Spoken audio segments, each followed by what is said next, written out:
모두가 알고 싶지만 어디서도 알려주지 않는 나만 알고 싶은 전략. 지금부터 김종효 의사가 전해드립니다. 함께 해보시죠. 원포인트 레슨. 오늘도 김종효 의사와 함께 해볼게요. 안녕하세요. 네, 안녕하십니까. 네, 오늘 시장 상승 중인 가운데 눈에 띄는 섹터는 바로 전고체, 원전, 그리고 이슈가 있는 제약바이오 섹터인 것 같은데요. 그 안에서도 오늘 원포인트 레슨에서 첫 번째로 집중하고 싶은 주제는 바로 이겁니다. 이 제약바이오 섹터 내에서도 삼성바이오로직스인데요.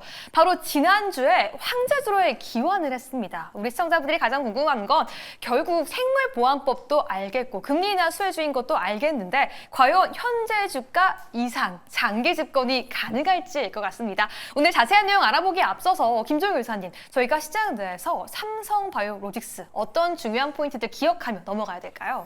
네, 이제 가장 중요한 것은 지금 시장 대비 프리미엄도 받고 있고요. 업종 내에서도 프리미엄을 받고 있다라고 봐야 되는데 이 프리미엄의 이유가 정당한지 살펴볼 필요가 있겠고 그렇다면 가장 중요한 것은 의사결정상 지금도 기회인지에 대한 판단이 또 중요하다고 볼 수가 있겠죠. 그다음에 여전히 프리미엄을 받을 수 있을 만한 충분한 이유가 있다면 그러면 앞으로도 프리미엄을 계속 받아야 되는 거니까 그러면 그 프리미엄의 이유가 정당한지에 대해서도 한번 살펴보도록 하겠습니다. 좋습니다. 오늘의 핵심 포인트를 짚어주셨습니다. 결국 현재 가격대에서 우린 더 큰 상승률 지속될 수 있을지 오늘 철저하게 파헤쳐 봐야 될 것 같은데요. 먼저 첫 번째 의문점 함께 열어보시죠.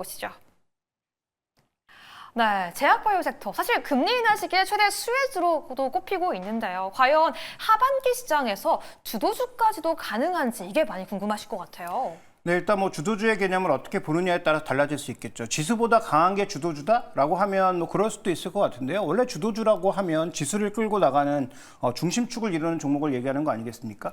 그런 측면에서 보면 아무래도 파괴 효과는 파급력은 떨어진다라고 봐야 될 것 같아요. 그래서 지수를 밀고 올라가는 힘은 우리 시장 내에서 미약할 수밖에 없고 그건 미국 증시도 마찬가지일 거고요. 그 다음에 실제로 지수 대비 상대 수익률 이런 측면에서는 충분히 좀 가능성이 있다라고 보고 있는데 근데 우리 여기서 이제 주목해야 될 것은 지금 금리 인하 때문에 제약바이오가 올라갈 거다라고 얘기를 많이 하시는데 일단 두 가지가 틀렸죠. 지금 제약바이오가 올라갑니까? 틀린 얘기입니다. 제약바이오 내에서 정제되어 있는 몇 종목들이 올라간다라고 하는 게 정확한 표현이죠. 그러니까 지금 제약바이오가 올라간다 틀린 얘기고요. 자, 그다음에 준비된 그림을 하나 더 보시면서 말씀드리겠는데 네. 그러면 금리가 내려갈 때는 정말 제약바이오가 올라야 되겠네요. 근데 우리 시장보다 이걸 좀 더 잘 반영할 수 있는 미국 시장의 경우로 살펴보도록 하죠. 자, IBB라고 하는 미국의 대표 바이오 ETF의 흐름과 미국채 10년물 수익률을 살펴봤을 때 자, 금리가 내려가는 구간에서 일정 부분 반등을 하고는 있습니다만 항상 그러했는가라고 보면 그렇지 않다라는 거죠. 케바케라는 겁니다. 그래서 케이스별로 또 국면별로 또 종목별로 상황이 다 달랐기 때문에 금리가 내려가는 구간에서 올랐던 것은 지난 한 2020년 정도에 금리를 내렸던 구간에서는 전체가 다 올랐던 거고요. 그리고 저때 또 수익률이 제약바이오가 제일 좋았던 것도 아니고요. 그래서 금리가 내려가니까 지금 제약바이오가 올라간다라는 얘기는 정확히 틀린 얘기다. 경우에 따라 다르고 기본적으로 우리가 그렇게 생각하고 있지만 그 국면의 다양한 이슈들을 복합적으로 볼 필요가 있겠다. 그래서 금리 인하기 때문에 제약바이오 올라간다는 얘기는 정확히 두 가지가 틀렸다. 지금 모든 종목이 움직이는 것도 아니고 그다음에 금리가 내려갈 때 무조건 제약바이오가 올라가는 것도 아니다. 이렇게 볼 필요가 있겠습니다. 네, 사람들이 그렇게 많이 이야기하던 금리 인하 시기에 제약바이오 무조건 오른다. 이 말이 무조건적으로 정답은 아니다라는 점을 정확하게 짚어주셨는데요. 그렇다면 금리 인하의 수혜를 100% 받을 수 있는 상황이 아니라면 저희는 이 종목 자체의 수혜, 호재가 있는지 함께 알아봐야 될 것 같습니다. 두 번째 의문점 함께 열어보시죠. 그렇다면 현재는 주가가 상승을 하며 황제주를 재탈환하기도 했는데요. 현재 프리미엄 근거가 있는 건지 궁금해요. 많은 분들이 생산시설의 확충, 매출, 실적까지 기대를 하고 있긴 하거든요. 네, 일단 근거 있는 프리미엄인가 해서 여기서 시장 대비 프리미엄이냐 해당 업종 대비 프리미엄이냐 두 가지를 봐야 되는데 현재 두 가지 모두 받고 있죠. 그러면 정답부터 말씀드리면 근거가 있느냐? 근거가 있습니다. 받을만 하다라고 봐야 될 것 같습니다. 자, 먼저 이 종목의 전체적인 추이를 좀 살펴보도록 하죠. 먼저 어떤 종목인지 다 아시겠지만 간단하게 한번 매출로만 정리해보면 준비된 그림에서 보시는 것처럼 세 가지 분야에서 지금 이익이 나고 있는데요.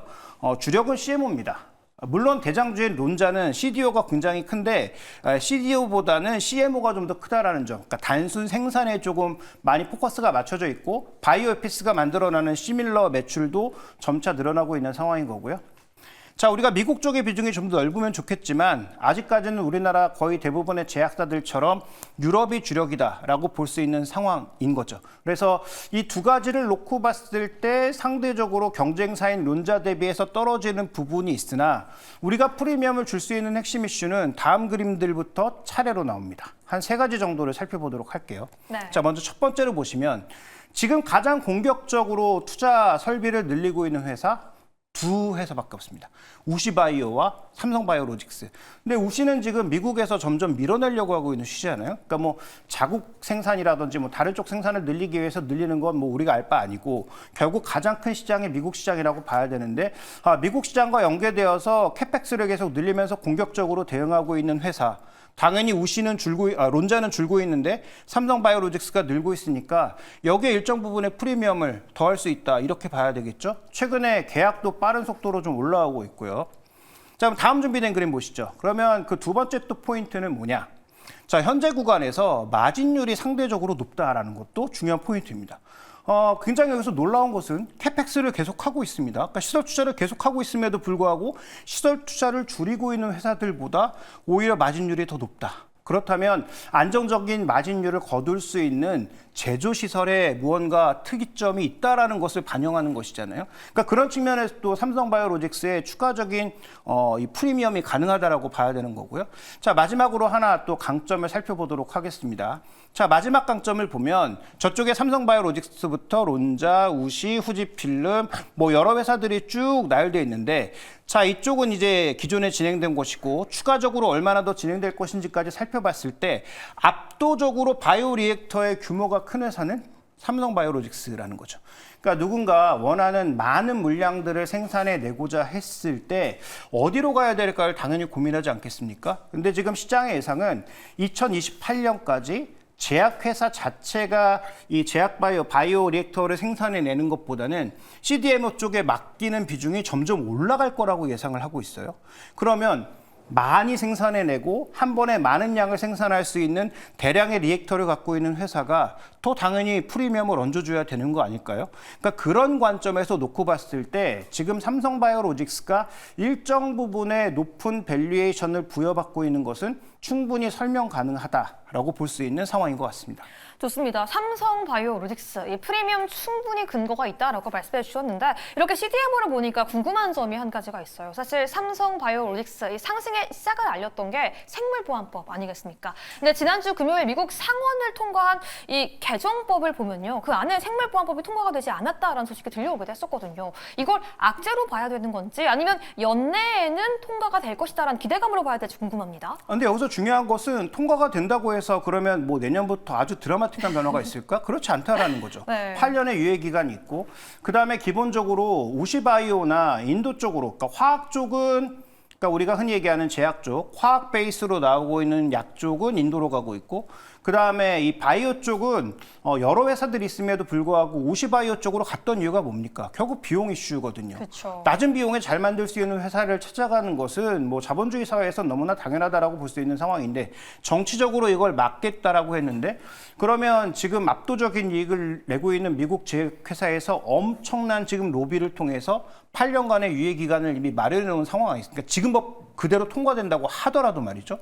그러면 8년의 유예 기간 동안 이게 단계적으로 어떻게 진행될지는 알 수 없는 상황이기 때문에 저는 이 이슈만으로 삼성바이오로직스가 올랐다고 생각하지 않습니다. 그래서 이 이슈가 만약에 연내에 되지 않더라도 혹은 통과된다고 해서 급등하지도 않겠지만 통과가 안 된다고 해서 또 급락할 가능성도 낮다. 다만 이 이슈가 만약에 마무리된다면 한 번 정도의 차익 매물은 나올 수 있겠죠. 이런 이슈로 분명히 주가가 올라온 부분도 무시를 할 수는 없거든요. 그러니까 해당 이슈가 마무리되면 아마 일정 부분의 차익 매물은 나올 거예요. 그러니까 그 정도라고 봐야지 이게 뭐 당장 매출을 뭐 드라마틱하게 바꿀 수 있는 요소 아니고요. 실제로 그 8년 기간 동안 또 무슨 일이 일어날지는 아무도 모릅니다. 그렇죠. 결국 이 생물보안법 연내에 통과될지 통과될지 않을지 삼성바이오로직스에 그렇게 큰 영향은 또 없을 수 있다라고 말씀해 주셨습니다. 그럼 결국 저희는 숫자에 대해서 이야기해 보도록 하겠습니다. 세 번째 의문점 열어보시죠. 삼성바이오로직스 증권사들의 목표가를 줄줄이 상향을 하고 있고요. 특히나 제일 높은 게 SK증권의 120만 원입니다. 하지만 최근에 시장이 좋지 않아서일지 이 목표 주가와 실제 주가율 사이의 괴리율이 굉장히 큰 모습까지 나오고 있는데요. 과연 부담은 없는지도 궁금합니다. 답변 함께 들어볼까요? 근데 이제 보통 우리가 목표가라고 하면 뭐 6개월에서 12개월 정도를 포워딩해서 목표가를 제시하게 되는데 뭐 지금은 너무 낮지 않나라는 생각입니다. 왜냐하면 지금 현재 주가가 106만 원, 107만 원 정도 수준인데 가장 높은 게 120만 원, 보통 뭐 110만 원에서 125만 원 사이란 말이죠. 그럼 추가적인 수익률이 뭐 여기서 뭐 많게는 10% 정도에서 한 5% 내외 정도란 말이에요. 그러면 우리가 주식 투자를 하는 데 있어서의 그 정도의 메리트를 보고 가는가? 라고 하면 이게 뭐 배당까지 많이 해주는 종목이라면 또 얘기가 다를 수 있는데 그것도 아니기 때문에 그런 관점에서 본다면 지금의 목표가는 제가 보기에는 굉장히 단기 변동성을 좀 우려한 조심스러운 목표가가 아닌가라고 바라보고 있고요. 자, 그다음에 아까 이제 계속 론자랑 비교를 했는데 현재 지금 론자의 주가는 생각보다 정체되고 있는 상황입니다. 근데 삼성바이오로직스가 쭉쭉 치고 올라가면서 주가 수익률 기준으로는 역전되고 있는 양상이거든요. 1년간 주가 추이를 한번 볼까요? 뭐 물론 해당 이슈에서 삼성바이오로직스가 압도적으로 호재가 많았습니다. 그래서 론자보다는 호재가 많았던 삼성바이오로직스가 오랜 기간의 박스를 거쳐서 최근에는 수익률을 확실히 벌리는 그런 양상 보여주고 있죠. 근데 이렇게 수익률을 한쪽은 올리고 한쪽을 내리면서 밸류에이션은 비슷해졌습니다. 그러니까 올해 기준으로 또 내년 포워딩 기준으로 해서 한 60배 내외 정도로 지금 비슷해진 양상인데 그럼 여기서 만약에 더 벌어지려면 과연 삼성바이오로직스가 아까 말씀드렸던 여러 가지로 인해서 상대적으로 벌어졌던 밸류에이션 갭을 지금 메운 상황인데요. 여기서 론자 대비해서 압도적으로 늘릴 수 있느냐. 이게 이제 핵심 포인트라고 좀 보고 있는데 그럴 가능성은 상대적으로 낮다라고 봐야 되겠죠. 아직 삼성바이오로직스가 CDO보다는 CMO 비중이 높다라는 점을 우리가 생각해 볼 필요가 있겠고 또 하나 중요한 포인트는 현재 삼성바이오로직스의 주가 강세의 가장 핵심은 생보법 통과가 아니라 실적의 예상보다 굉장히 좋았던 점이 기인하고 있는데요. 지금 반도체도 모멘텀이 떨어지면서 주가가 둔화되기 시작했잖아요. 근데 삼성바이오로직스의 추가적인 매출액 증가 모멘텀도 결국은 줄고 있습니다. 그런 관점에서 본다면 지금 구간에서 신규 매수는 좀 쉽지 않은 구간이다. 그래서 증권사들이 자신 없는 목표가를 내고 있는 이유도 론자와 맞아진 밸류에이션 때문이기도 하고 추가적인 성장 모멘텀이 줄어들고 있는 구간이기 때문이기도 하다. 결론적으로 추격 매수는 하기 쉽지 않고 보유하고 계신 분들은 이 시세의 끝점이 어디인지는 두 가지 포인트를 확인해 볼 수 있을 텐데요. 첫 번째로는 아까 말씀드렸던 생보법이 통과되는 시점. 두 번째는 3분기 실적이 과연 시장 예상치를 계속 뛰어넘는 서프라이즈 양상이 나타날 것인가를 따져볼 필요가 있을 것 같습니다. 좋습니다. 물론 증권사의 목표가가 부담스러운 범위는 아니지만 우리가 추격 매매를 해야 할 그 타이밍은 아니다라고 말씀해 주셨습니다. 오늘 최종 결론까지 나왔는데요. 그럼 최종적으로 원포인트 팁 삼성바이오로직스에 대한 전략 세워주시죠. 네, 한마디로 정리해보면 결국은 지금 프리미엄이 높을 이유를 거의 채웠다라고 봐서 추가적으로 여기서 프리미엄을 더 넓힐 만한 이유가 많지 않다라는 점을 강조드리고 싶은 거고요.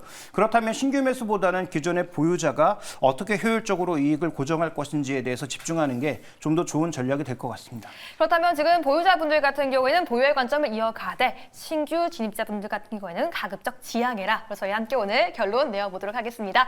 네, 여기까지 오늘 시청자분들이 가장 궁금해하고 있는 제약바이오 그 안에서도 삼성바이오로직스에 대한 투자 전략 함께 세워봤습니다. 오늘도 여러분들께 도움되었기를 바라면서 김종우 의사 보내드리겠습니다. 감사합니다.